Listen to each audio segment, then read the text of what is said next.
बगैर अंडे के और बगैर मैदे के घर में इस्तेमाल होने वाले आम से आटे से बिस्किट बनाएंगे। बिस्मिल्लाहिर्रहमानिर्रहीम। अस्सलाम वालेकुम viewers, welcome back to my channel creativity with AQA। आज मैं आप लोगों के साथ इंतहाई मज़ेदार बिस्किट की रेसिपी शेयर करूंगी, जो कि बनाने बहुत ही आसान और बहुत ही कम इंग्रेडिएंट से बन के तैयार हो जाते हैं। तो इधर मैंने हाफ़ कप से थोड़ा सा ज़्यादा ऑयल ले लिया है और उसमें 1 कप चीनी डाल दी है। चीनी आप पीस के भी डाल सकते हैं और वैसे भी डाल दें तो वो मिक्स हो जाती है।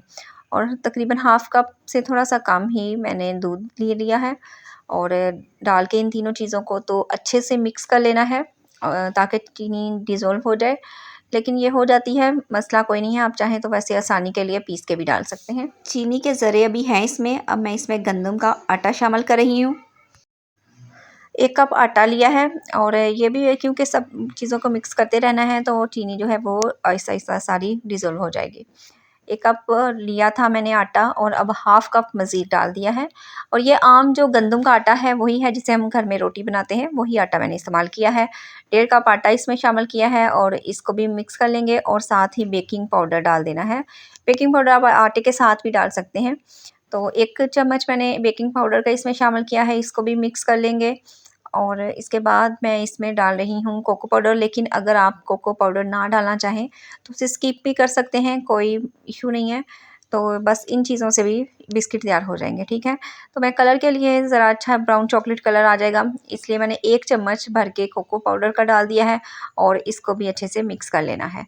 अब जिस प्लेट में इनको बेक करना है वो प्लेट सेट कर लेंगे। प्लेट स्टील की लेनी है और बटर पेपर रख लें, नहीं है तो कोई भी काम कागज़ लेके तो उसको ऑयलिंग कर लेनी है अच्छे तरीके से और हाथों पे भी ऑयल लगा लेना है। और जिस भी शेप के आपने बिस्किट बनाने हैं तो इस तरीके से बिस्किट बनाते जाना है।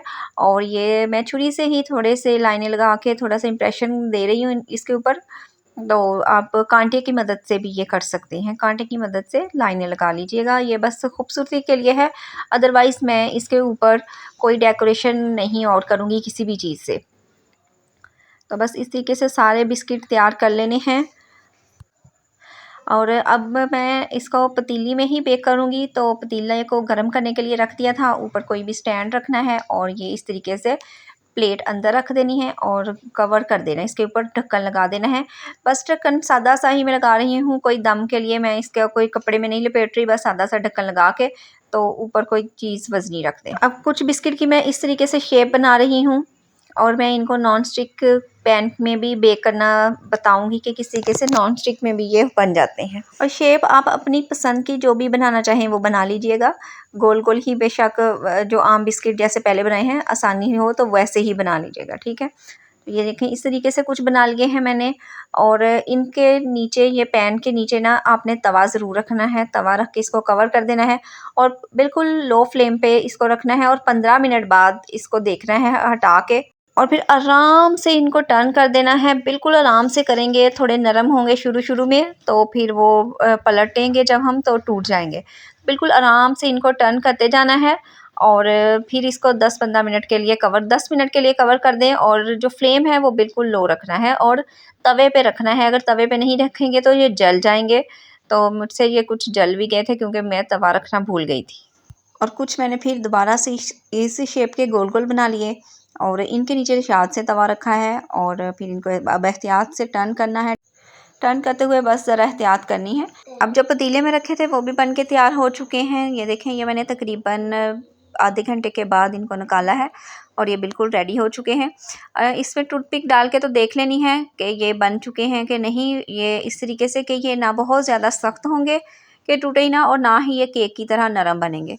तो ये इसका जो बटर पेपर लगाया है इसको अब हटा देंगे। और ये देखें, ये मैंने ना जोड़े इस तरह की शेप तो नहीं, गोल गोल ही रखे थे, तो ये खुद ही इस तरीके से शेप इसकी बन गई और ये थोड़े से साथ जुड़ गए। तो क्योंकि शायद मैंने स्पेस कम रखी थी प्लेट में, इस वजह से तो थोड़ा सा छुरी के साथ मैं इसको लहदा कर रही हूँ। छुरी से इसलिए कि ताकि इसकी शेप ख़राब ना हो। ये देखें, मैं इसको डिश आउट कर रही हूँ और ये इसकी शेप चेक करें। इतने मज़े के ये बिस्किट बनते हैं, आप बनाइएगा ज़रूर और मुझे फ़ीडबैक दीजिएगा। और जिसने मेरे चैनल को सब्सक्राइब नहीं किया काइंडली वो सब्सक्राइब कर दें और वीडियो अच्छी लगे तो लाइक कर दीजिएगा। और कमेंट में मुझे ज़रूर बताइएगा कि आपको मेरी ये रेसिपी कैसी लगी। आपके वैल्यूएबल फ़ीडबैक मेरे लिए बहुत इम्पोर्टेंट है। जो लोग फेसबुक और इंस्टाग्राम से देख रहे हैं वो भी मेरे पेज को फॉलो करना मत भूलिएगा। अब मैं इजाज़त चाहती हूँ, नेक्स्ट वीडियो तक के लिए दुआओं में याद रखिएगा, अपना बहुत सारा ख्याल रखिएगा। अल्लाह हाफिज़।